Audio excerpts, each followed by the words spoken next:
uh, when I prepare, I have a format for preseason, and then I have a format for during the season.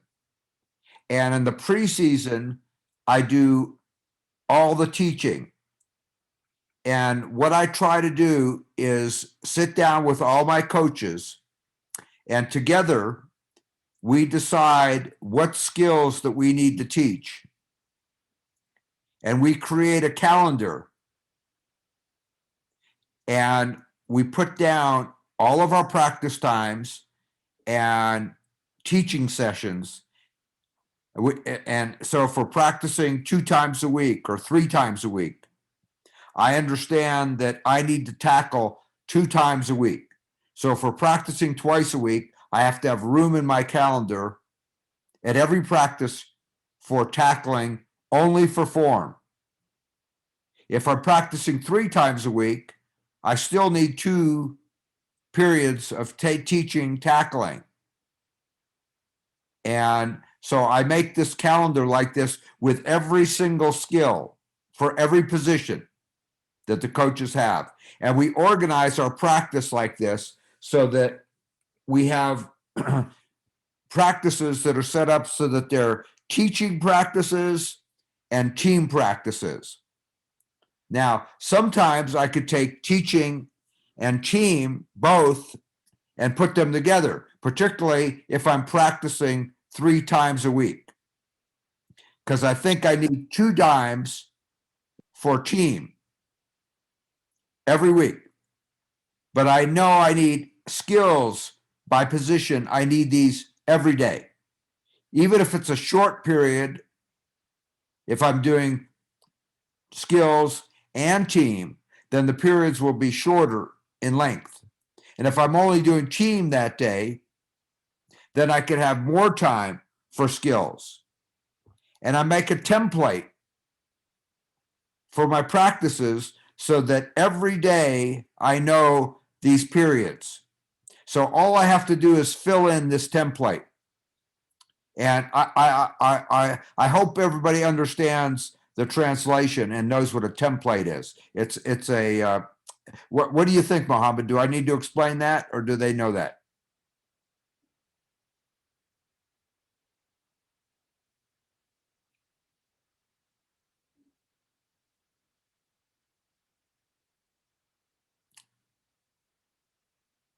Hello? Actually, it would be good if you can explain it. Okay. My template is a sheet of paper that I make many copies of so that I always have that sheet. And I have that sheet of paper with time periods, 10-minute blocks of time. And my practices are generally 2 hours. So that gives me 12 periods of time, 10 minutes each. Okay. And I have one for practice with teaching. I have one for practice with team and teaching. And so if Monday is a teaching practice, then I know what I can fill in those time periods. Now I could take 2 periods and put them together. So instead of 10 minutes, I would have 20 minutes. I could make that into, but that's easy. I just make a little box around it. And, but so, so I know my time periods for every single practice, and I fill them out, and I copy these and give them to every coach so that they know what to do. If we can meet, if our entire staff can meet, then we fill these pieces of paper, we fill these sheets in together so that we all can get our input.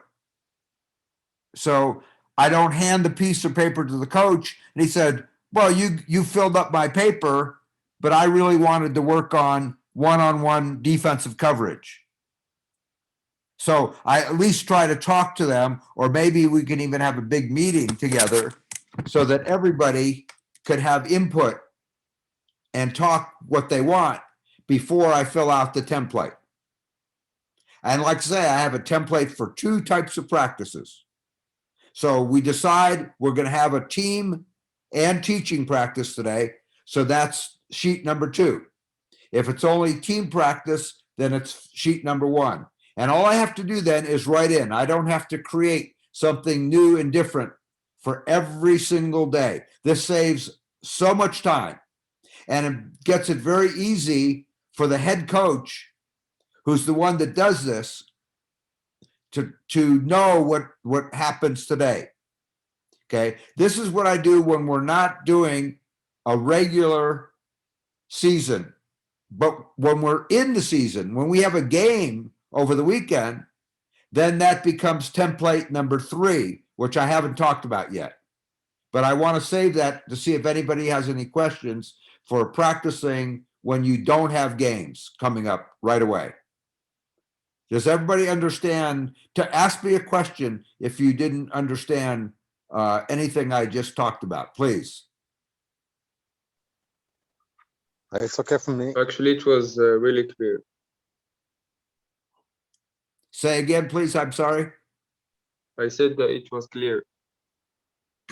Okay. Now, how many days a week do you get to practice when the season? If you have a game on the weekend and you're in the regular season, how many days each week is there practice? 2, 3? It's about 1 or 2 sessions by week. Okay. Now, so during the week, I know that I have to cover every day of practice. I have to have some individual skills by position. I have to have some offense.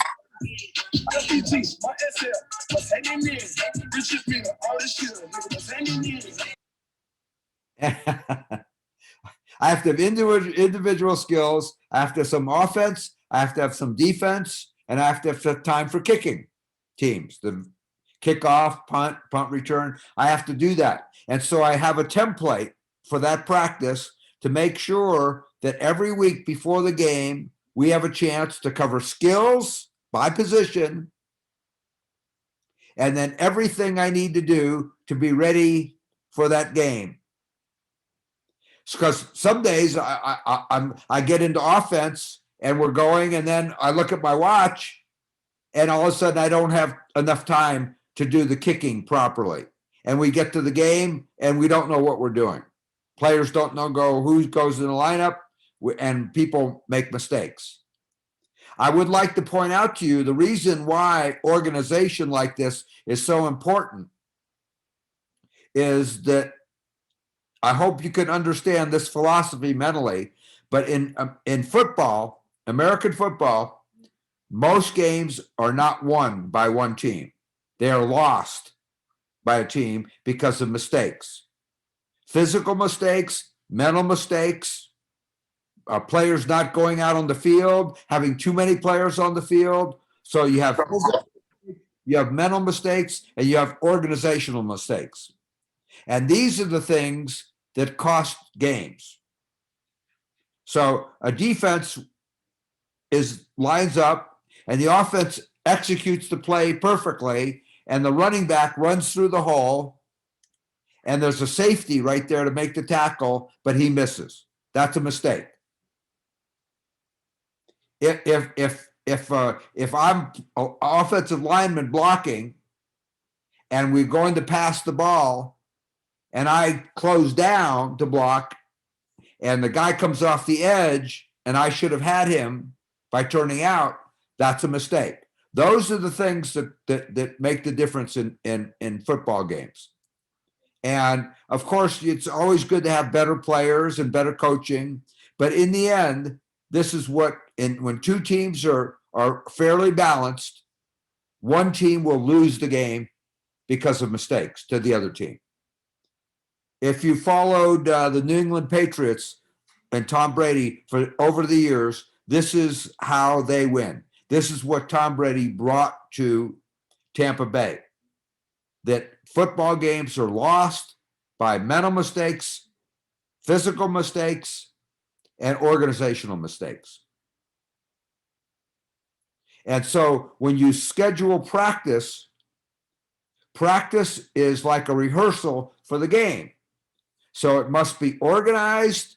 There must be enough time for individual things so you can practice, prepare for doing your job physically and mentally, know what your job is. And also to be ready so that everything is organized for that game on the weekend. And when you only practice once or twice a week, this becomes very, very challenging. When I'm going in Germany, we practice 3 times a week. In the US, you practice every day. And so when you think about how many plays you're going to run and how many defenses you're going to run, it can be very, very difficult on teams because coaches, we like to put in too much stuff. And by having this organizational paper, this template I talked about, by having this enables you to stay organized and to do the things that you need to do to be ready for the game over the weekend. Okay? Please ask questions about that.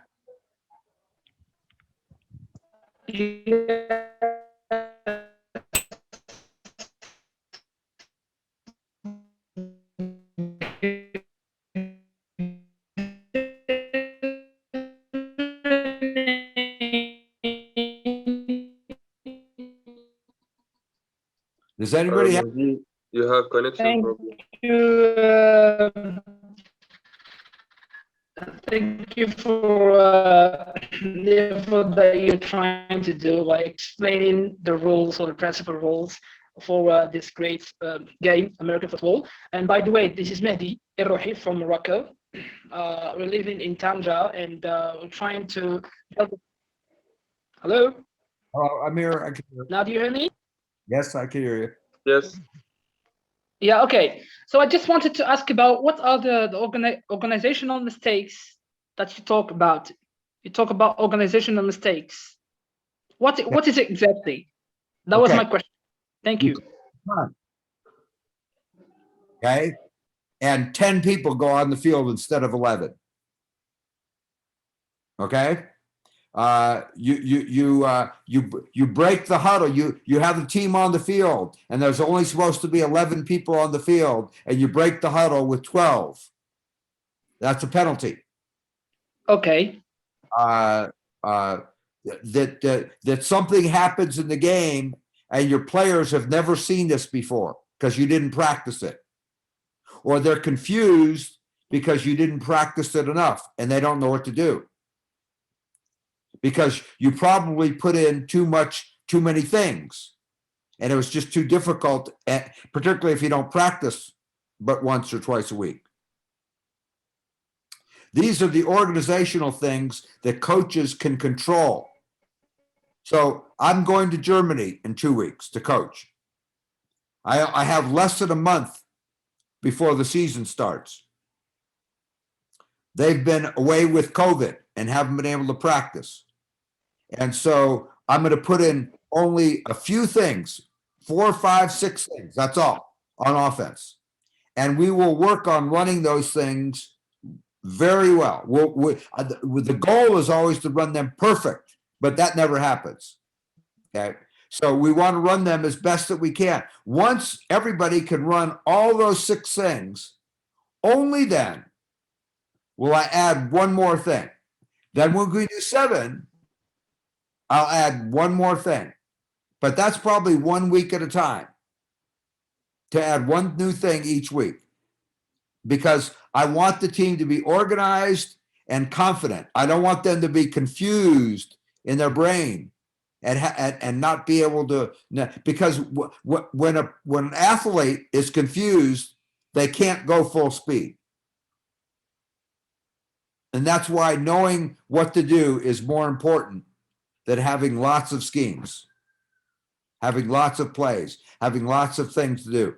Football, I mean, you think about your special teams. You have kickoff, you have kickoff return, you have punt return, you have field goal and extra point, you have field goal and extra point block. You have to work on onside kicks. You have to work on recovering an onside kick and being ready for that. You have to work on goal line defense as a specialty. There are many things in football, and everybody can't do everything. So it's important to know who's on the field and what their job is. And you have to make practice time for this. And to make sure I do that, I use that sheet of paper, that template that I talked about, and I just follow that in time. So I start practice at 5 o'clock, and we stretch from 5 to 5:10. From 5:10 to 5:20, we go into individual by positions. At 5:20, I bring the defensive line and the linebackers together, and we work on stopping the inside run plays for 10 minutes. Then I go to 10 more minutes of the linebackers and the defensive backs, and we work on stopping the pass plays for 10 minutes. Then we go into punt and kickoff. And then we come back and we do offensive skills for 10 minutes. Now, the order that you do these things in is what you decide, but you have to leave room to cover every single segment that you want. I like offensive skills. I like the team to work on the running game with no receivers. Then I leave the line alone to work on what they need to work on, and my quarterbacks and running backs and receivers get together and we work on the passing game. Then we bring it all together and work on it for team. But we build it one block at a time. First, the run game without the receivers, then the pass game without the line, and then we bring it all together. Same thing on defense, same thing on kicking. The kickers can work by themselves. For field goal, you have the snap, you have the hold, you have the kick. The rest of the line can be over there working on their line stuff until those three guys are ready.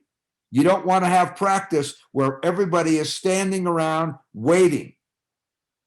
So when you're working on the pass game, the line can go over someplace else and work on pass blocking. Because when you go to team, if every time you go to throw the ball, the quarterback gets hit or sacked, you're not working on anything in terms of passing the ball or catching the ball. So we take the line away. We have no defense. We just work on our plays. Then when we come to team, then we go against the defense. Those things are organizational things. There's a lot. As we say in the United States, this is why the head coach gets paid so much money, because this part is so much more important than most coaches understand. All right, thank you so much for explaining. You're welcome. It's understandable.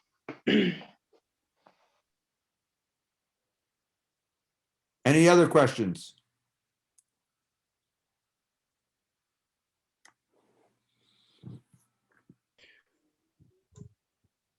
I have a question, Coach, for some teams here in Morocco. They gonna start their program starting next month, I think. So, what kind of management of their the perfect management of their program to launch it? I need the first part of your question again, please. I'm sorry. Some of Moroccan teams gonna start their program just after Ramadan in about 1 month. So they gotta try to build up a new team. We have some guys from Tangier here with us who want to build up again their team. And which advice could you give to them? They haven't played before. They're new to football.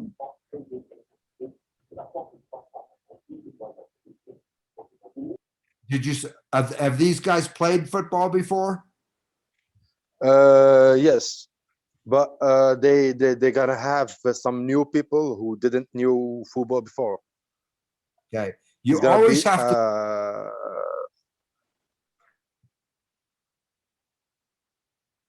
Yes, Coach, go ahead. Yeah, you always have to start with blocking and tackling. This is the fundamental basis of the game. Some people want to catch the football, some people want to throw the football, but everybody has to learn blocking and tackling. And when you watch them block and tackle, then you have a better idea of what position that you can put them in where they can be successful. If I have a bunch of new guys, I line them all up and we play catch. Some guy says, "Hey, I want to be a quarterback," and I watch him and he cannot throw the ball at all. But he wants to be a quarterback. I try and find the guys that could throw the ball a little bit already. They have a good throwing motion. They've thrown a football before. There's some guys that want to be receivers and catch the ball, but they have no speed and their eye-hand coordination is not good. And the ball hits them in the hands and they drop it. They're running downfield. The ball lands over here, but they run this way instead of running to the ball. The concept of running to a thrown football just doesn't play in their brain. And you see these things, and so you have to designate what position they're going to be in, because what really hurts people that are new to football is moving from different positions. It's so hard to learn the game if you do one position. But sometimes you'll say, "I'll try him here, I'll try him here, and then I try him here." And by that time, the player's just confused, and oftentimes they will quit because of this. So you got to find out where they're going to be, and then you train them in the fundamentals of that position. That's the first thing you do before you ask them to run plays or play in a game.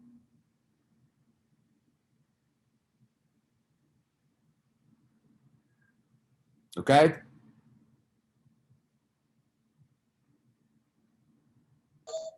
Yeah, that's okay. Guys, surtout qui créent une nouvelle équipe, posez des questions par rapport à ça si vous voulez.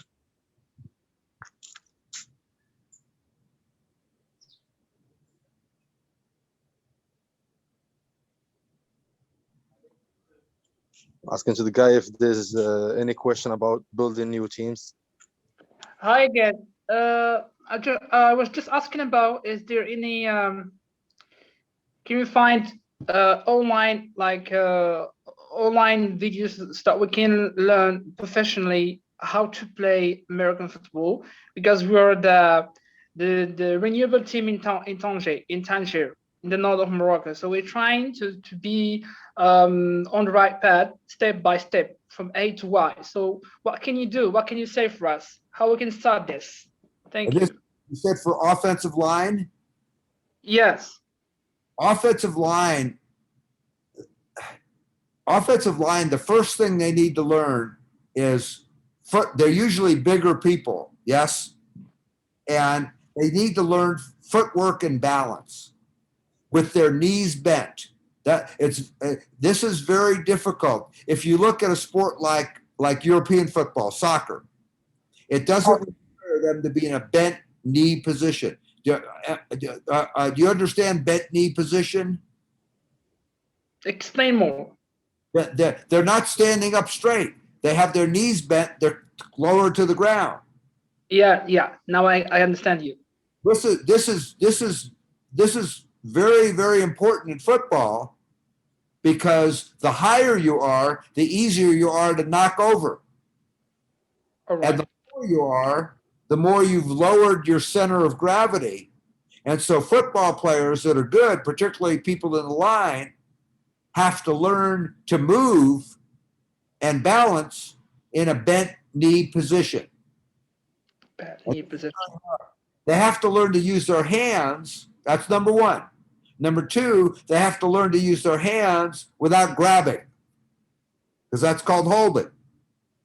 They have to learn to use their hands without turning them to the side. They have to use their hands and then turn their whole body, because this is where holding is, inside the shoulders.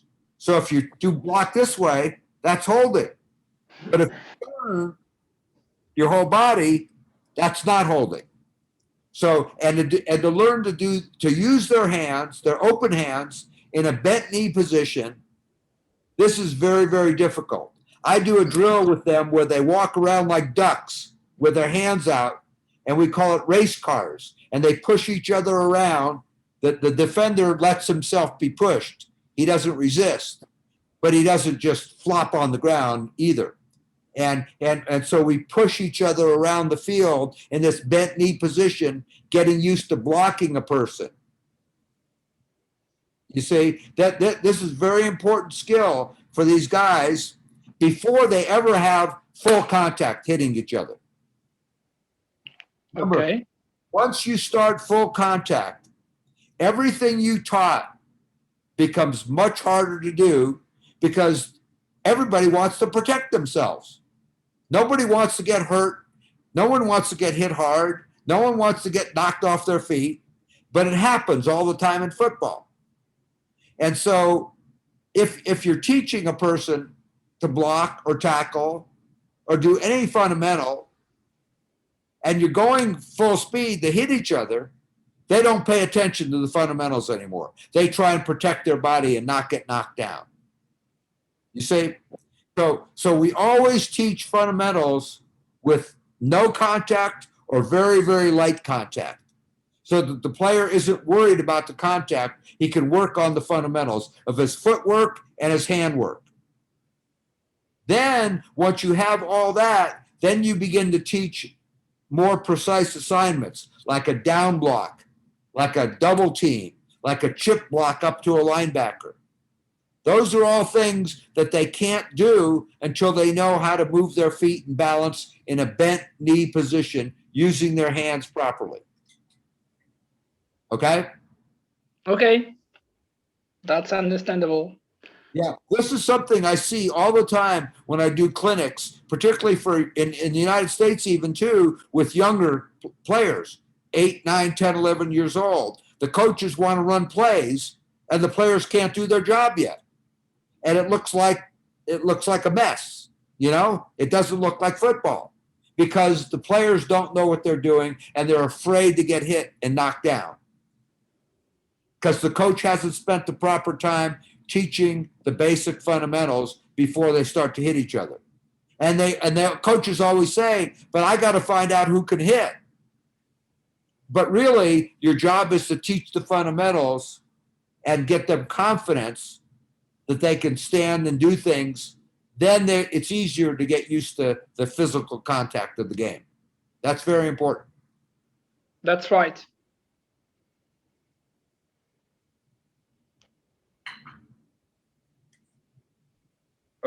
Please, I want to ask you the same question Mehdi asked, but for defensive line. Okay. The footwork part is the exact same thing. Okay? They got to learn footwork. They got to learn to be balanced in a bent knee position, because the linemen are going to try and come out. And in football, have you heard the expression? Everybody needs to know this expression, this idiom, and it's in football. And it says, low man wins. The lower player is going to win. Football is a game when you go one man or one woman against another one. It's all about leverage. This is football is a game of science, and this is physics. And if you understand balance and leverage, you will understand that the lower you are, the more your knees are bent, the more you're in balance, the better chance you have to knock over the other person. So if the offense is learning to be low, the defense has to learn to be low and move their feet. The second thing a defensive lineman has to use, they're going to use their hands too, except the defense can grab. You see? So the defensive line can grab the guy and learn to escape by using a swim move, an underarm rip move, or grabbing the guy and throwing him out of the way. The defense could, so you teach the same thing. That's why the offense and defense often come together to work on low movement, bent knee movement, and agility. They often work together. But when then they go to the hands, it's different. Okay? Yes. The defensive linemen need to learn to make contact using their hands and their shoulder. We call that a tripod. 1, 2, 3. So they strike, They try and drive with their feet, with their hands and one shoulder pushing. Now, when they get more advanced, they can use this part of their head, not this part, but the forehead and their hands together. But with most football players that are learning, keep the head away. This is dangerous. Keep the head away. They don't know how to use their head. Most of your players didn't grow up playing football like here in America. So when you see this on TV, you're seeing guys, when you watch the NFL on TV, you're seeing guys that have been playing football for 15, 20 years. Don't confuse that. With your younger players, use the shoulder and the hands for contact in the defensive line, not the head. Okay? Yes. Okay. Then in defense, where in offense, you'd be teaching them plays and completion of their assignment on their plays. On defense, you have to teach them how to use their feet, their hands, right? And then to pursue, run to the ball, right? Offensive line, feet, hands, complete your assignment. Defensive line, feet, hands, a little different, and then pursue to the football, okay? Because defense has to chase the ball wherever it goes. And a lot of players will do their job, but then they don't run to the ball. Yeah. Did you make it already, or you want to show it to me? Even if it's a pass downfield, they've got to turn around and run to the football. Okay. Thanks, Because Coach. they want to become part of the tackle if they can. If that's allowed by you. You wanna? And also what I noticed is that I'm playing as a defensive end, and whenever I want to blitz, I get confused with seeing the ball, like where is the ball, especially when there's motion or reverse. So do you have an advice for me or something? Okay, please say, I think I know what you're talking about. Please say that again so I make sure I'm answering correctly. Okay, You- I said that whenever I want to blitz, I get confused with seeing where is the ball, especially when there's motion or reverse. Okay. You play defensive end, right? Yes, left defensive end. Okay, then if I was coaching you at defensive end, the first thing I would tell you is once you have your feet and hands and all that, defensive ends, you can't go anywhere too fast. Okay. What you do is you play your gap. You're assigned a gap, correct? Actually, it depends because I don't know if I can call it defensive end or outside linebacker. It doesn't matter. You take care of your area, your base area, and then you have to diagnose the play. You have to find out what kind of play it is, pass or run, and where the ball is going. So you play your position initially. You got to defeat the man that's going to block you. Then you diagnose the play, and then you complete your assignment on defense by running to the ball, either the pass or the run. So it's three parts. It's your fundamental part of playing your spot, of defeating your blocker on defense. Somebody's going to block you. Okay, so you've got to defeat that blocker. Then you have to diagnose the play, figure out where it's going, run or pass, and then you go chase the ball. And you don't just run after the ball. Everybody on defense should have an assignment called the pursuit angle, so that you don't have My second question. a whole herd of players following the football. You have some people following the ball. You have some people running to this boundary, and you have some people running deep to stop it if he breaks away for a touchdown. Those are called pursuit angles.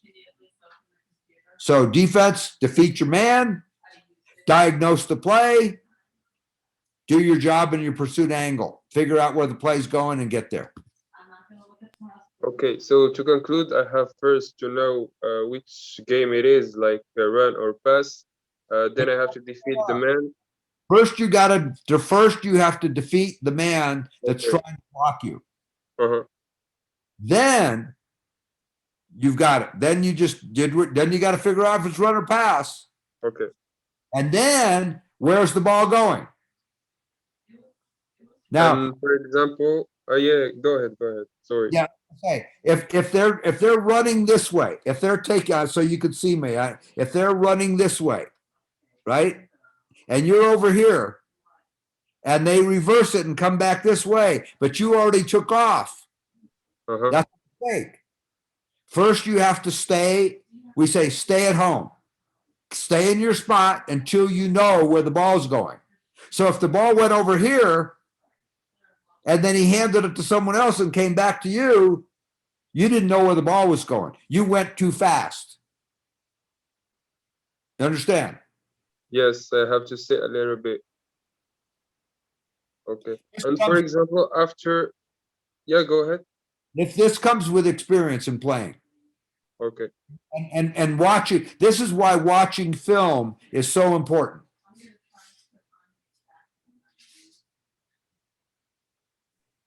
Watching like Film of your yourself, film or international films. film of yourself playing in games. Okay. You saw the ball go over here and you went too fast, and the ball comes back your way. You say to yourself, I didn't diagnose the play. Does everybody understand the word diagnose? Yes, it's like analyze. Yeah, it's like you go to the doctor and he listens to your heart and he checks your breathing and he takes your temperature and he takes some blood and he's trying to diagnose what's wrong with you based on those things. We do the same in football. A football player must diagnose the play based on what he sees. And if you're not looking, you can't see. This is a problem with a lot of younger players. They just go. They don't take a minute to try and figure out what's going on. What are they trying to do to me? If the guy's blocking you this way, if he's trying to push you this way, the ball's going this way. Does that make sense? Yes. If he's trying to push you this way, the ball's coming back over here. You see? If a lineman stands up and backs up, it's pass. If a lineman runs at you, it's run. Which way's the ball going? Which way is he trying to push you? The ball's going the opposite way. He's trying to push you right, the ball's going left. He stands up to block, it's pass. He runs at you, it's run. That's the four basics of diagnosing a play. Right there. Run, pass, left, right. Okay? Yes, so all I have to do is to watch, to diagnose the O-line, right? Right. Now, that's called, there's an expression for that. That's called reading your keys. The offense will tell you where the ball is going if you know what to look for. This is why you study film, because if you watch the team you're going to play enough, you can tell what's going to happen. Some offensive linemen will put their knuckles on the ground and they put so much weight on their hand that their knuckles start to turn white. That's a run. If the lineman goes and puts his fingers down and they're barely touching the ground, he's not coming forward. He's going backwards. That's a pass. You see? Yes. Sometimes linemen will tilt one way or direction. They'll open a foot up because they want to get a head start on pulling to the right. That's a giveaway. That's a key. Good football players defensive football players are always looking for an advantage. Always. So that you know where the ball is going before they even start to play.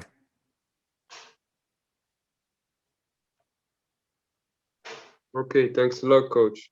Sure. I had another question. Is that if I accomplish my job and but the run goes inside, for example. What's my job then? Do I have to run after the ball carrier? Okay.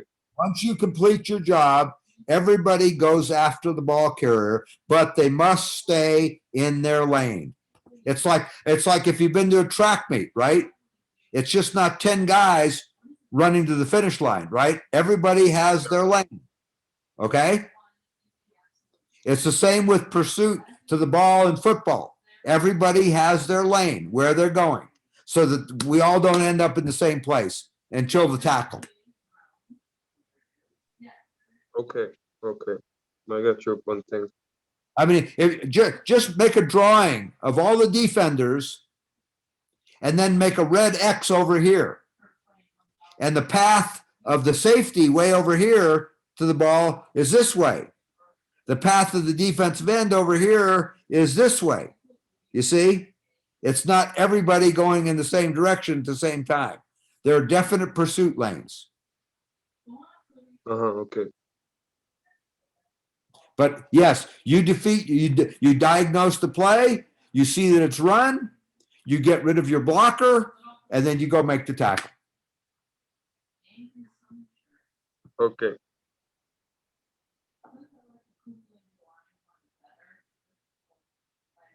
See, if I ever came to Morocco and did a clinic, one day would be all fundamentals for each position. I sometimes I go and do it at a clinic and they have 100 guys out there and there's offensive linemen and there's defensive linemen, linebackers, quarterbacks, receivers, running backs. I'm there by myself running this clinic, and with all these coaches watching, I can't coach all those different positions at the same time. Mm-hmm. So I tell the coaches, we've got to have 4 hours of clinic, and I get 30 minutes with the offensive lineman. I get 30 minutes with the defensive lineman. You see what I'm saying? Yeah, yeah.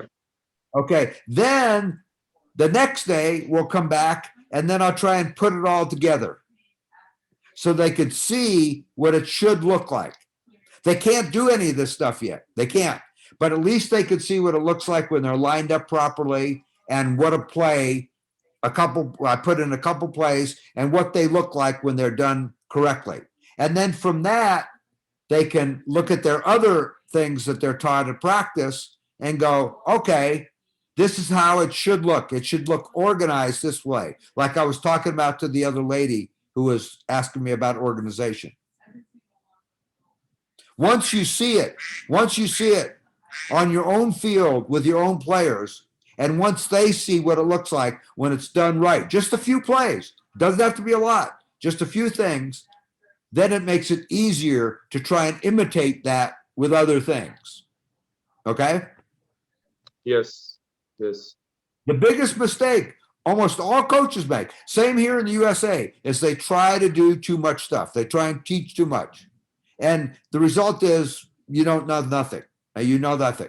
I mean, if somebody took me, if you were an auto mechanic and you brought me into your shop and you tried to teach me in one day how to rebuild a car's engine, I would know nothing, right? I could do nothing at all. Yeah. Yeah. Just, Actually, Bruce Lee said that he was afraid from a guy who was learning one move 10,000 times. Then a guy who's knowing 10,000 move and can do it just once. bingo. That's your exact. That's perfect. Well said. Thank you.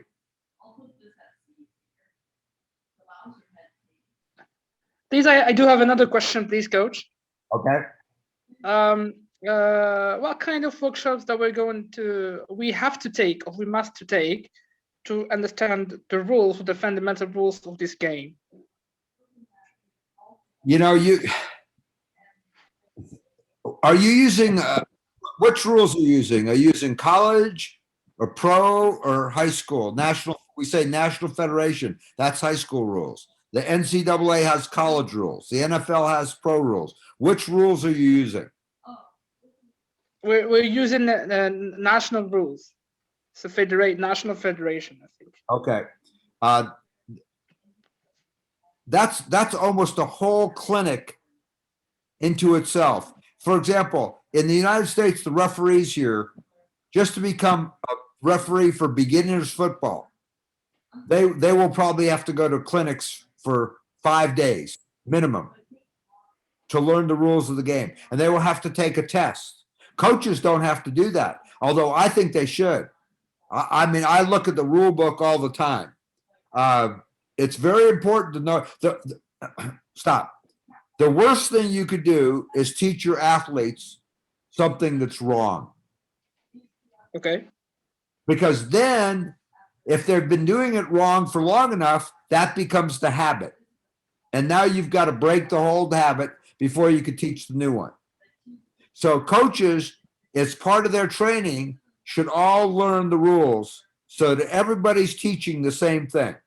If I were the director, the national director, I'm not. If I were the national director of football in Morocco, I would make every coach come to school, and the first thing they would learn is the rules, safe blocking, safe tackling. Those are the first 3 things I'd teach them. Then I would teach them all how to move in a bent knee position, because this is not easy. This is not something you do in soccer. Yeah, it's different. Yes, different. It's very different. Very, and the reason why this is, by the way, this is something they do in rugby. If you have rugby around there, those people could teach. They can teach blocking and tackling very well. It's a little bit. Walker, yes, we do have. But the bent knee part, the hands, the bent knee part is very much the same. And I think you have rugby there, don't you? Yes, we do have in rugby. Yeah, those people, those rugby coaches can help football coaches a lot, particularly on offensive line play and defensive line play. They could teach them a lot. Okay, much appreciated. Sure. And particularly since you have it there. Like I say, I've been to North Africa 5 times. I've only been to Morocco once, but I've been to North Africa 5 times. And I've seen rugby there, so I know you have it. Of course, we do have it. We do have a team in the north of Morocco, in Tangier, and I have some friends that they play rugby game. Yep. So it's wonderful and the brilliant game. We Yep. use all our bodies. Yep. They get, yeah, that's the worst part. When I was coaching in Italy, I went out and I watched the rugby team, and they had all the big players. They had all the big tough guys I needed. Yeah. Yeah, that's right. Too much money playing rugby to come over and make just a little money playing football, American football. Yeah. Thank you.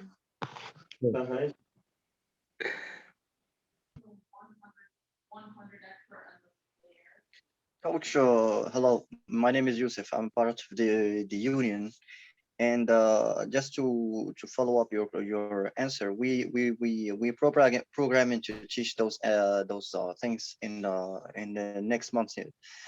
After this month, we programming to have like some clinics for the referees and coaches in order to make them follow the regulations and know what's going on.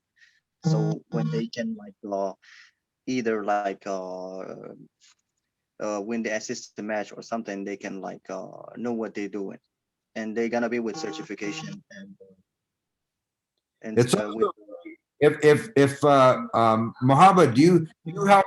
Can you advise the referees? For right now, for the referees, we're trying to reach out to some referees like known internationally, so in France or United States, Canada too.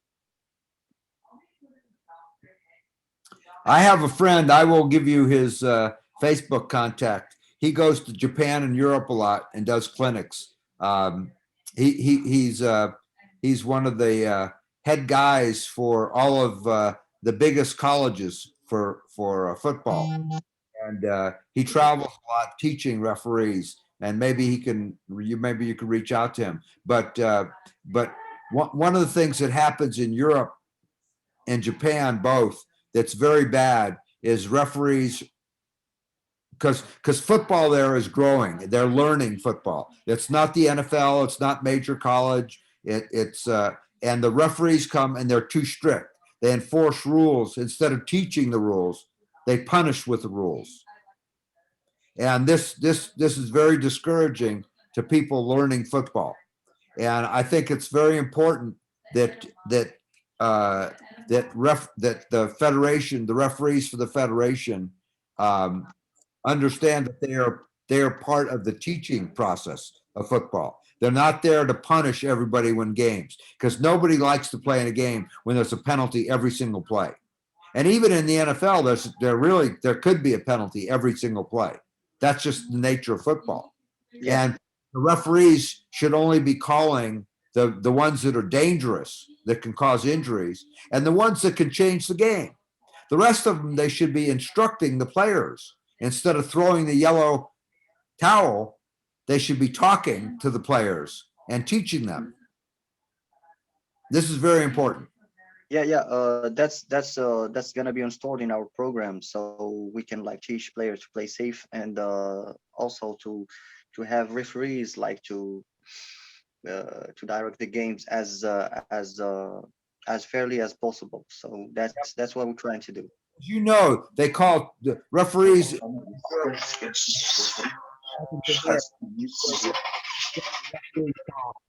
too many penalties in when people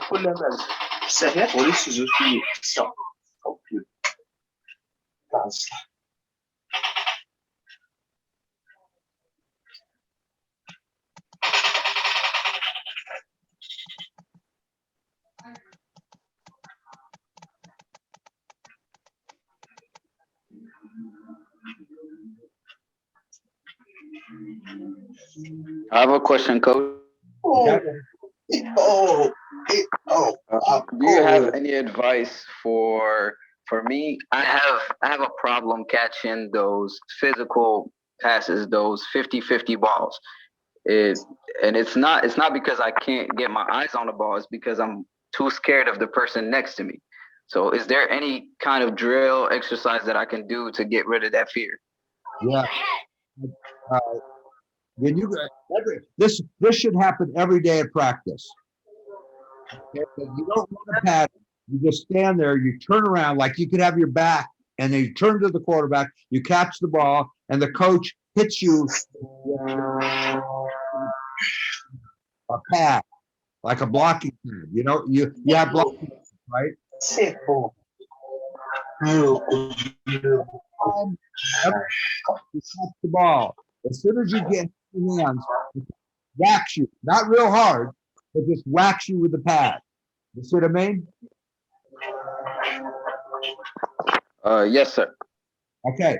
And after a while, you will start. I train quarterbacks, and I'll take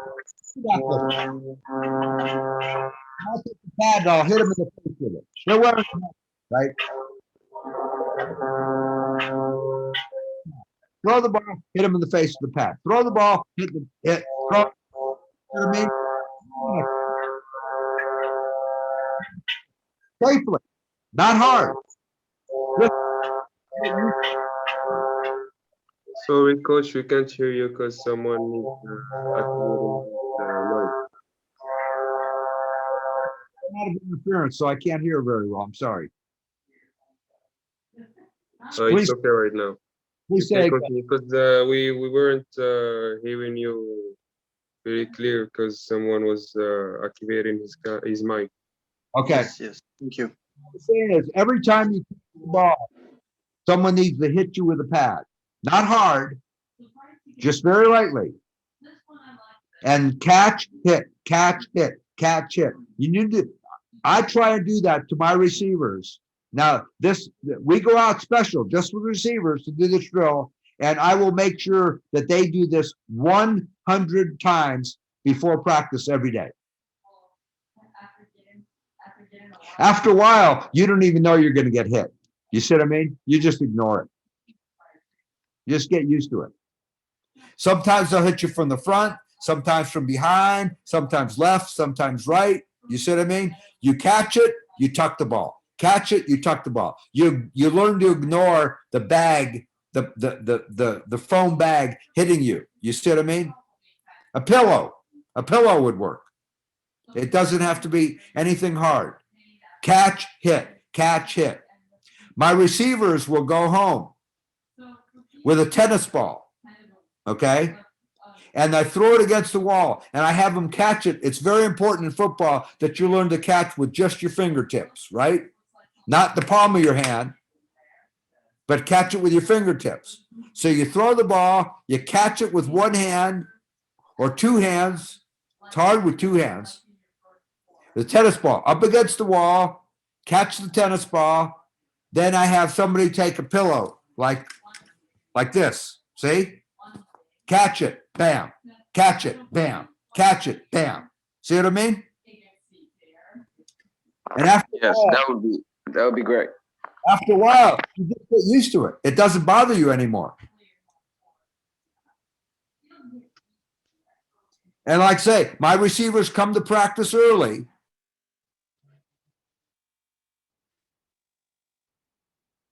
If there's 10 receivers, we gotta get a lot of footballs going. The problem some places is they just don't have enough footballs to do this fast enough, you know? In our case, it's not really that. It's I'm a receiver. I show up early, and I'm the last one to leave practice. It's just that there are not the QBs leave early. They show up late, and then they leave early. So you have nobody to throw you the ball. Okay, first of all, you don't need a QB. Somebody could toss you the ball underhand. That's number one. Okay, you don't need the QB. Number two, matter of fact, for that drill, you really shouldn't. Receivers should be tossing the ball to each other. Okay. Number two, if your quarterback late and leave early, that's the wrong guy for quarterback. Quarterback should be the number one guy with the brain and the heart and the want to play football. That's the most important. The quarterback should be the most dedicated guy on the team or within that group of very, very dedicated players. They shouldn't be the flight. Amen. Thank you. Does that make sense? Yes, sir. I have another question. Before we move on, I always tell coaches, particularly coaches of young kids, if you can't send your quarterback over here with some receivers to catch the ball while I'm working over here with the line, if I can't send you over to do that, to run the drill properly, that's the wrong quarterback. That's not the guy that should be quarterback. You see what I mean? Quarterback should be the leader. Yes, sir. Okay, go ahead. Is it better when it comes to routes? Is it better to run them off of steps or depth? There's not a wrong answer to that. It depends on what your system is. My system is all timing, so it has to be steps. You see what I mean?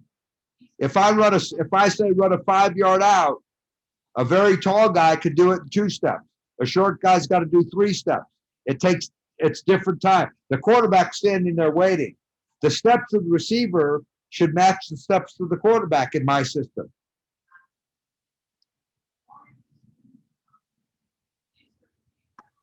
So even if there's a big difference in speed between the receivers? Yep. Remember, the receivers should be one of the fastest guys on the team. Remember, the outside receivers should be faster. Outside receivers don't have to be as fast. So sometimes the slow receiver will run different routes inside than the fast receiver will run outside. So by the time the quarterback has looked at the first route, then the second route comes open. And so that receiver can have a little bit more time to run his route. Do you understand that? Yes, sir. I play slot receiver, and sometimes if there's play action, I find it that even if I run my routes, I'm already done running my route, and the ball isn't out yet. So does that mean that I need to communicate it with the quarterback so I can maybe get open a little bit later so I can get the ball? For example, if you're running this route and then in, you might have to run this route, then make an outbreak and then come back in. And yes, that's one of the things, depending upon who the quarterback is and how quickly they could get rid of the ball. Receivers often, particularly inside receivers, have to adjust their routes to the timing of the quarterback's throw. Because if you're not the first read, the receiver, then you have a little bit more time to work to get open. And if you're open too soon, by the time the quarterback's ready, you've attracted defenders to come to you, you see? And now you're no longer open. Yes, usually the safety comes in and tries to help, so it's already too late. Yep, you got it. You sound like you got some pretty good knowledge of the game. Good for you. Thank you. Thank. Where did you learn your English? You speak perfect. Basically, just music and movies. There you go. You also must have a brain for languages. That helps. Yes, that helps a lot. My son learned Japanese in 2 weeks. I've been to Germany 40 times, and I could still only speak a little. That's amazing.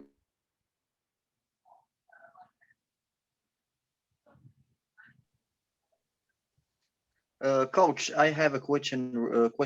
Pardon me, regarding QBs. So, do you think they should have like a good reading for the field before throwing the ball? Because like what I notice here in our culture in Morocco, QBs just tend to throw the ball like as long as possible.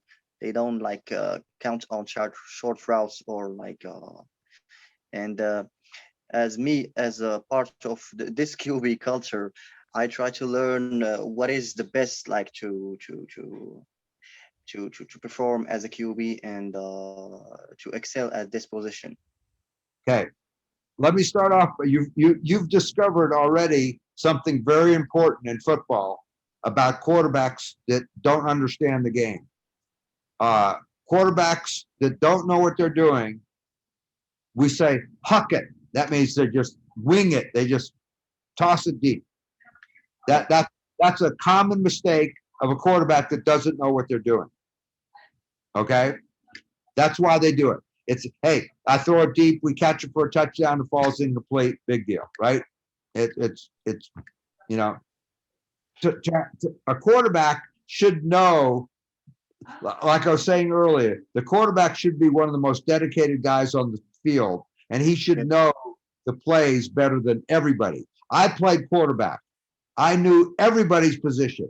I could go in the huddle and I could change anything because I knew exactly what everybody was supposed to do on every single play. And I'm not very big, but to play, I had to be like a coach on the field.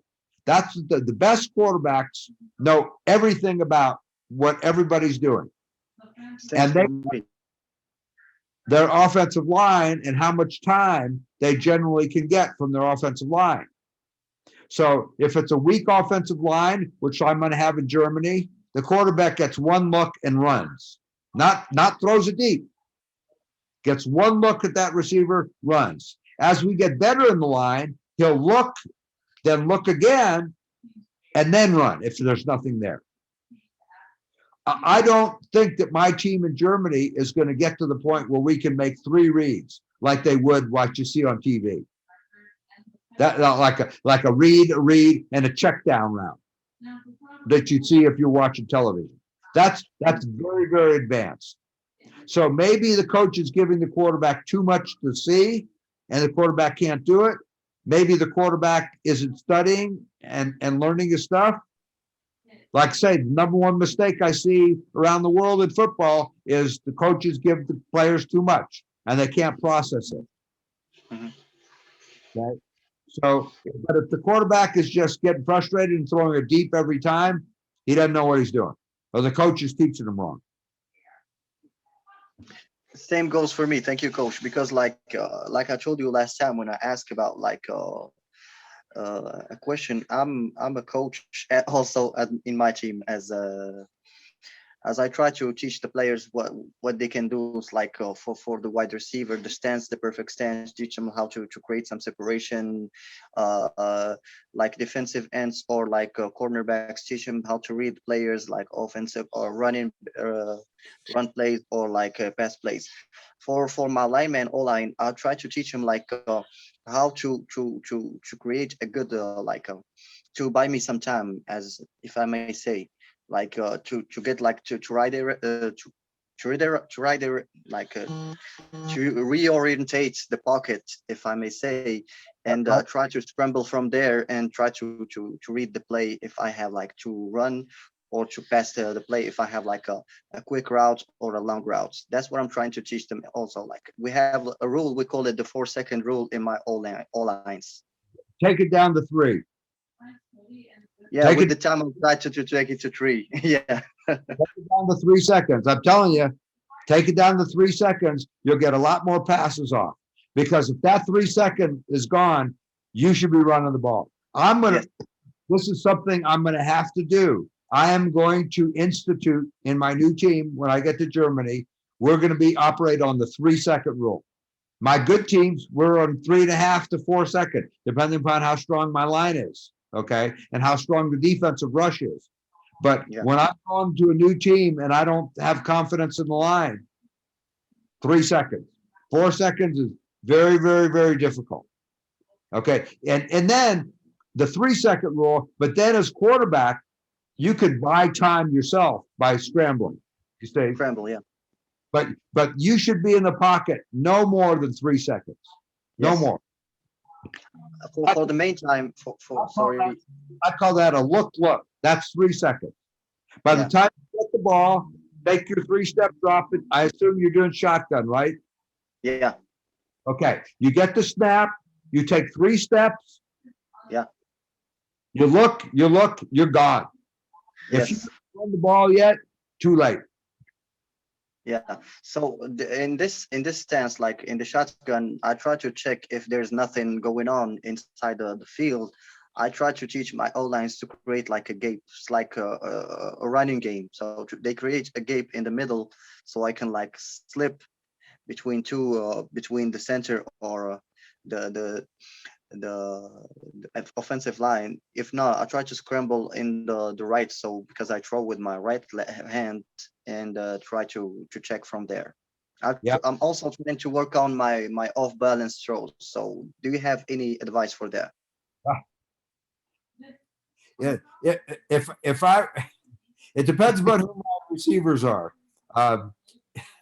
If you're throwing the ball off balance too often, that's a problem in itself. Now you watch TV and you see Patrick Mahomes and quarterbacks like that, but they've been playing quarterback since they're 7, 8 years old, frankly, and getting coaches from specialty private coaches every single day, even in the off season. They get private coaching every day. Yeah.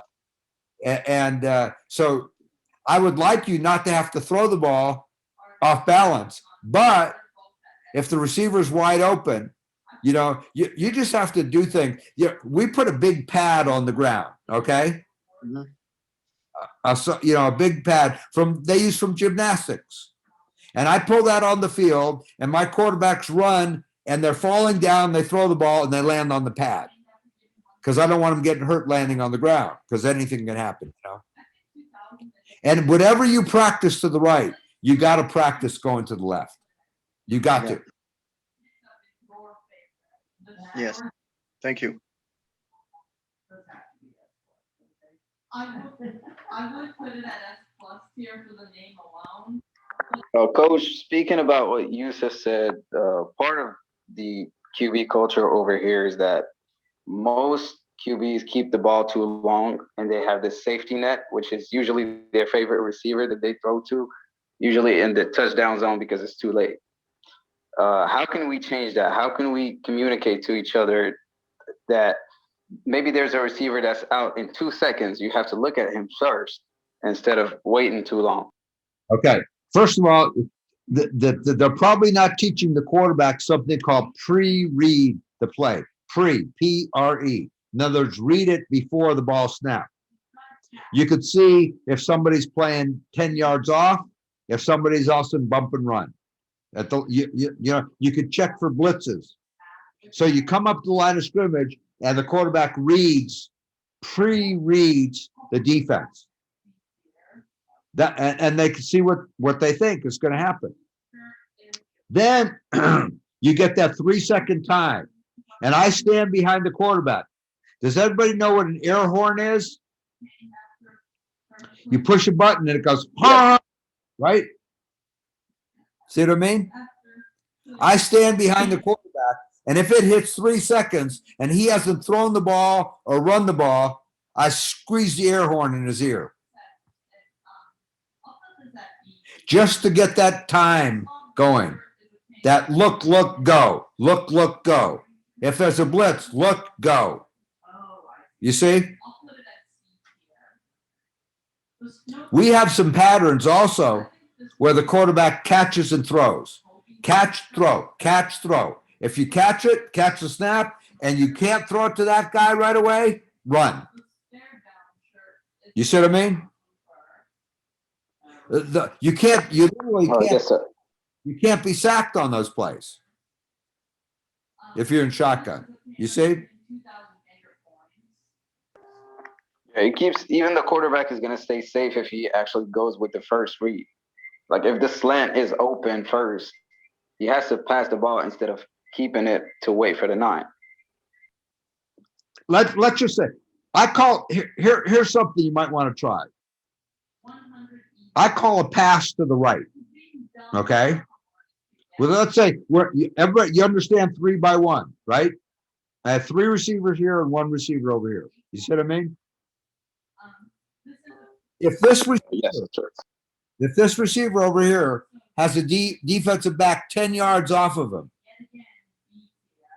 no matter what play I called, the quarterback catches the snap, the receiver takes 1 step and turns around.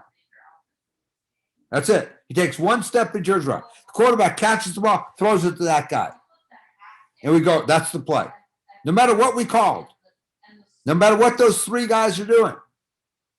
If there's 2 guys on the 1 over here, so they got 1 over here, then I run the play that's over here. That's where the 3 is. You see what I mean? If I call the play and there's 3 of them over here, one of those 3 is running that 1-step pattern. And if everybody drops and no one covers them, they go, I catch the ball, I throw it to that receiver. Have you ever tried something like that? No, we have never tried it.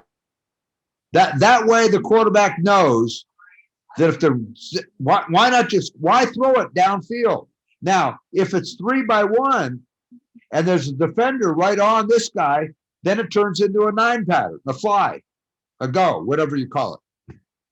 Everybody calls it a 9, but a fly or whatever, I call it a fly pattern.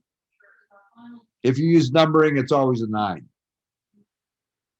I'm saying the one pattern is that 1 step. That's all they do. Receiver takes 1 step, turns for the ball. Quarterback catches it, throws it. It's better than any run play because you don't have to block anybody, right? Yes. Yeah, there are no blocks, and the receiver has a lot of grass to get free and gain a couple of yards. The same on the 3 side. 2 guys take off, and one of the 3 stays right there. And if nobody covers him, you drop him. You don't even think. The quarterback doesn't think. You throw him the ball right now. I call those plays long handoffs. They're passes, but I'm just getting the ball right away to a receiver and letting him go. Now they got to tackle him in the open field. Okay?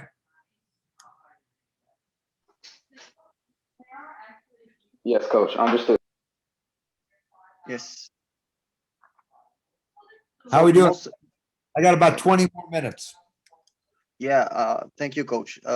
Just like to follow Ron's question, what most of us do here is we totally forget what is the concept behind the playing football. It's gaining yards.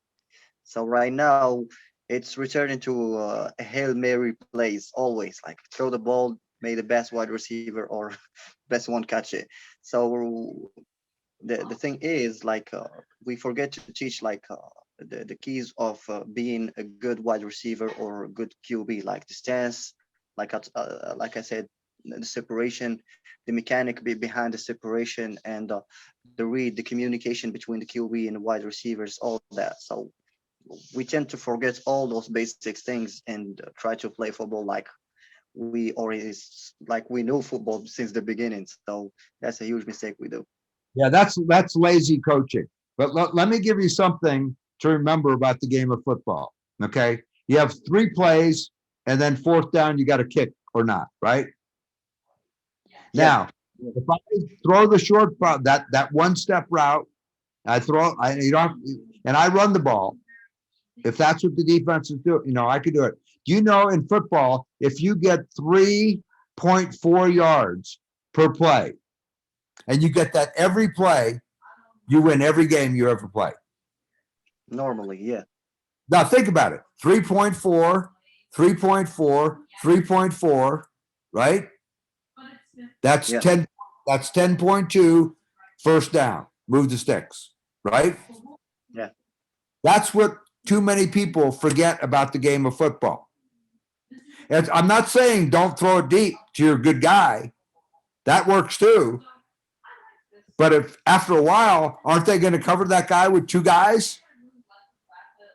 I mean, if you got a guy that's really good and he's killing you deep, isn't the defensive coach going to move 2 guys over to cover him? Yes, just like as an example, like recently we played a game, just a flag game, because like we do not have like a lot of material to play like tackle football. We played like a flag game recently with another team here, and the strategy and the tactic that I did with my team, since I knew like we have like 25 yards to gain for like in the half field. So I tried to tell them like the strategy is like to the first, second plays, they're gonna be like short routes or just like small routes, slants, like quick outs, or the like flat or something like this. And afterwards, when the defense try to read our tactic, we switch to a run game, or we switch to a dig in, or like a corner routes, so we confuse them. So that's my tactic. So we win that game just with that. It was not like too much complicated. It was just like some few plays, and the playbook was as simple as this. We run. You're exactly right. By the way, that's good strategy. We run a 3-by-1 formation. My running back that's in the backfield that can also carry the ball, we'll run this guy, the one guy, on a curl route at about 12 yards. You with me? The running back comes out in the backfield, he goes to the flat. If he's wide open, he stays in the flat, the quarterback throws the ball. If he's covered by a linebacker, he wheels up the sidelines. And we challenge the linebacker to the deep ball. If they want to cover him with a linebacker, meaning their safety could help double the trip side, then I'm going to make that linebacker cover my running back, because my running back is going to be a better athlete than almost every linebacker. Does that make sense? Sometimes we could start the running back out to the flat, and the linebacker will run out there and will zig the running back right back toward the middle, because the running back ran all the way out to the flat before the play, got going. And so, and sometimes we'll run that in a passing league game, like your flag football. We'll run that 8, 10, 12 times a game. And people go, why do you keep running that? I go, they don't stop it. That's the part of coaching that you have to understand. It's not about running a million plays. It's about running a few plays and running them right. And those Yes. plays should be able to counter what the defense is doing. The defense plays deep, you throw short, and run the ball. The defense plays up, you got to throw it a little bit deeper and challenge them. Yes. Thank you. You're welcome. And now, for the part you've probably been waiting for, what is objectively the best outfit in this game? The Phenominees are the burner skirt and Cloud Walker, very good hands, especially the Cloud Walker. The dash block hoodie and the panther. Anything else, guys? Very good rewards and very good. Yes, I have a question. Do you have some drills or some exercise I can practice for shedding blocks? For Like I sure. get confused. Yeah, I get confused when I go to YouTube because there's a lot of techniques, and I don't know which one is the best and is considered as fundamental. That's the problem with the internet. There's too much information. Yeah. But that's a very good question, because you bring up an excellent point. That there's more than one way to get something done in football. And you have to choose what technique makes the most sense to you as the coach. The coach, right? And you're teaching this. Which one that you look at? I mean, are you gonna jam? Are you gonna rip? Are you gonna one hand jam, one hand rip? One hand. There are many different techniques. Some people still even teach the headbutt, which I don't like at all, and shouldn't be allowed in football. But some people, I know coaches that still teach that. Very good coaches too, by the way. But then they teach the headbutt, and I don't like it at all. I want the head away from the game. I don't want it in the game. And some coaches, this is what they do. So find the one that makes the most sense to you, that you think your players can do, and you learn that you make that your technique. And it doesn't mean the other ones are wrong. The right technique is the one that you can teach and the one your players can learn. Okay? Okay. Yes. Because there's a lot of them out there. So, that was fun.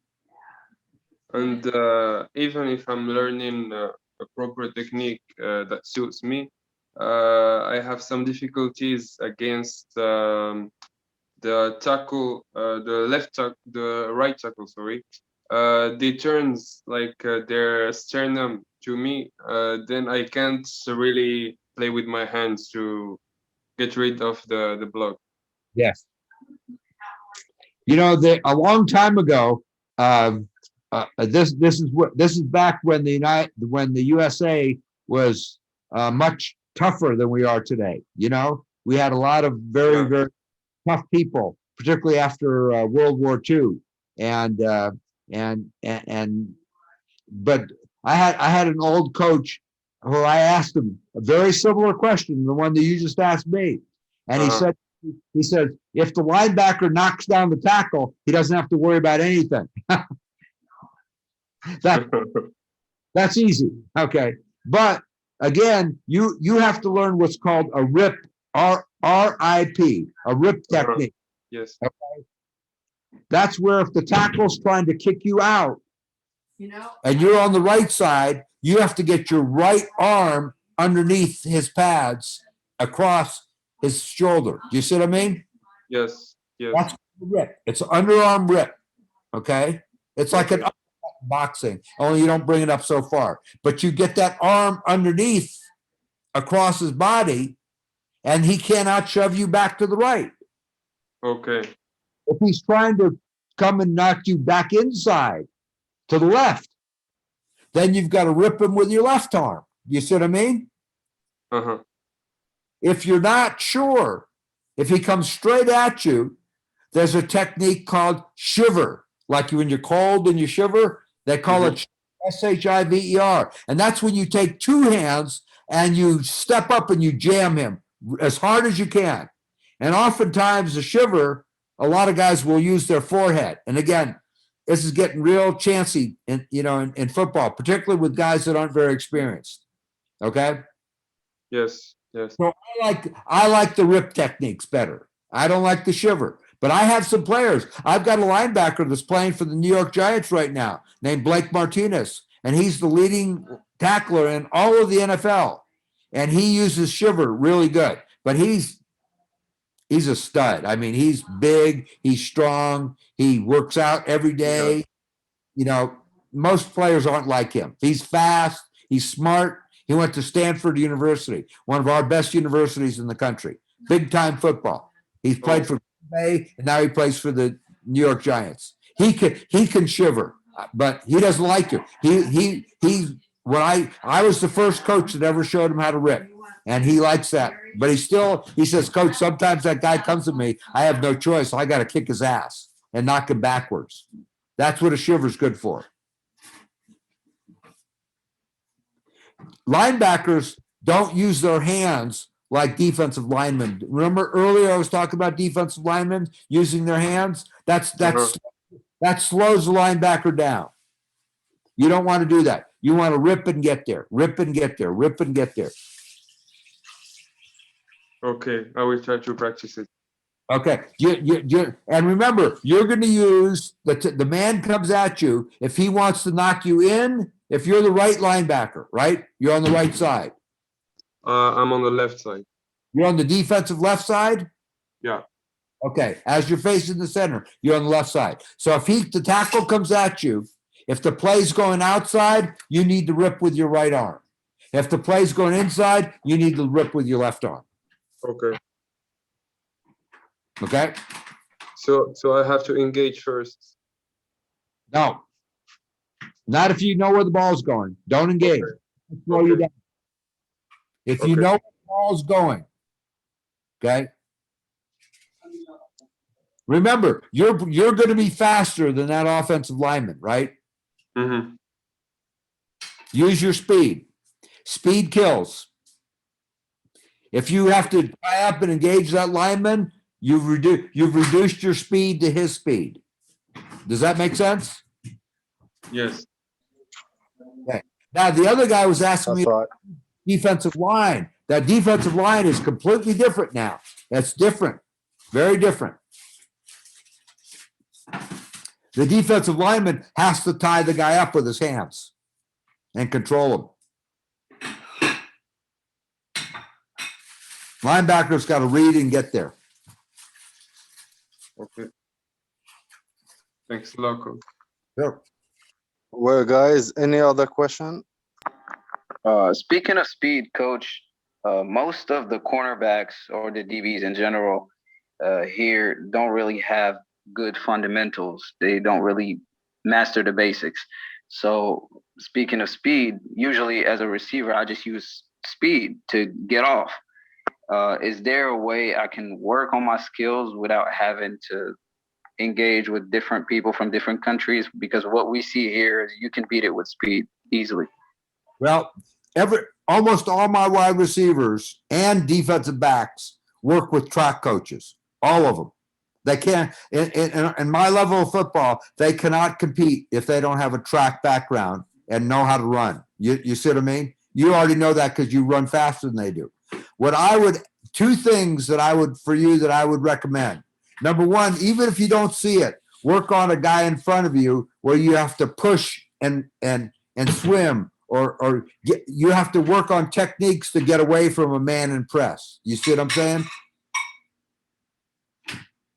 You may not see that in Morocco, but you have to work against it. Okay. The other thing you need to learn is to learn to take what I call false steps. So you're running down the field before you run your 9 route, your fly, before you just run past them with speed. Give them a false step toward the inside. So you get off the line, you go right, left, right. Now your fourth step with your left foot, goes a little bit in, and your fifth step, you take off to the fly. You see what I mean? Yes. So it's basically using a release to get off the jam. You need to learn to get off the jam, and you need to learn to get the defensive back to commit their hips in the wrong direction. If they commit their hips in the wrong direction, you're going to get open every time, particularly if you're fast. So those are two skills you need to learn. Very important. Get off the jam, misdirect with, and get the DB to turn inside or turn outside, and you go opposite. Okay? Yes, I can do that, Coach. I have the last. Usually I can get open pretty easily. It's just Go a ahead, matter Ryan, of go ahead. timing, like you said before. Yep.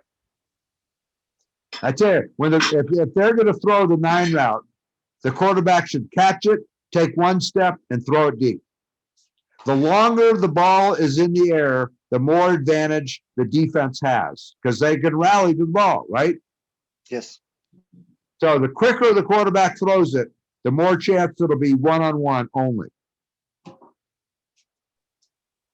So if the cornerback and the safety can sandwich the wide receiver, so if they have them 2-on-1, they're gonna sandwich him, and he got no chance to get the ball. So if the quarterback throws it, catches it, takes one step and throws it, the safety usually doesn't have time to get over there. The secret to throwing consistently deep balls well is to throw them quick, not to wait. Then it becomes like we were talking about, who's the better athlete, the defender or the offensive guy? Okay? Thank you, Coach. You're welcome. Hey guys, I gotta go. Mohammed, again, I'm as long as you guys are interested and have questions, I'm game to do this whenever I have time, okay? Thanks Thank for your you. advice. Thank Thank you you very so much, Coach. much, Coach. I didn't catch any of that. I'm sorry.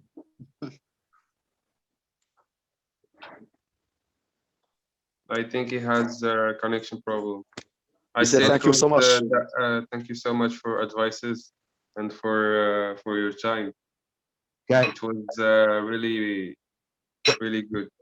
The main thing that I ask is when we do these, that people come ready with questions. So we don't have to, because we sometimes, we're waiting too long in between each question. So we can get a lot more done if people come ready with questions. Okay. And I'm glad to speak on any subject that you guys need help with. I'm glad to speak on. Okay. Thank you, Coach. Thank you so Myself, I much. have a lot of questions. Just I'm trying to leave the space for my team colleagues and stuff to ask too. But I try to profit as much as possible from your knowledge. And thank you another time, Coach. Hey, get here. I'm gonna give you something you can do if you guys want. Get a sponsor, and my wife and I will fly over from Germany to Morocco and do a clinic. We'd love to do that.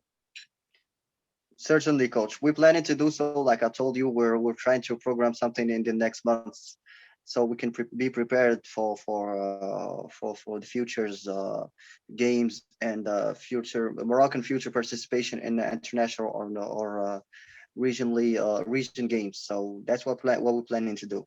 Yeah, just I'm going to tell you the same thing I told. I had a football clinic with 500 coaches in Japan. And here's the number one thing I told them. The number one job of a head coach is to raise money. It has nothing to do with coaching football, but you're going to find out football is a game of money. The equipment is expensive. The footballs are expensive. Getting coaches to clinic you up and help you is not. I'll do the clinic for free. You get me to Morocco, me and my wife. You get us to Morocco and give us a hotel and food, and we're good. I don't need any money from me. Okay, I just want to help. Thank you, Coach. I wish I were rich enough to come there on my own. But so find a sponsor that wants to put on a football clinic. Invite people from all over. And we'll do it, okay? But don't don't wait into July, to Huli. Don't wait into Huli, too hot. Yes. Yes, for sure. My name's not Lawrence of Arabia. Thank you, Coach. We'll certainly try to figure out something in the next months, just like to organize things, and hopefully we're gonna succeed. I'm always there to help. I think that what you guys are trying to do is not easy. To get football built up in a place. That's very difficult, and it's very expensive. But we say in the United States, we say you need a sugar daddy. You know what that is? Yeah, I know. Yeah. Myself, I have like my sisters are three. My sisters are back in States, so I know what you mean. So, yeah, we need like to gather a lot of sponsors and to have like a good application to like to tempt the sponsors to help us. So right now we're working on that and working on the catches and the application. We're trying to sort it as soon as possible. So we were getting on this matter. Yeah, and by the way, if you find a businessman, if it helps you, I work my other than doing football coaching, my other job is I work as a business consultant to companies here in the U.S. So maybe I could come over there and do both, if it'll help. That will help him. Yes, why not? Well, thank you, Coach. Thank you. You're welcome, guys. Thank you Mohammed, very much, Coach. Thanks a lot. stay in touch, buddy. Yeah, we sent us. Thank you. Bye-bye. Have a nice day. Bye. Goodbye.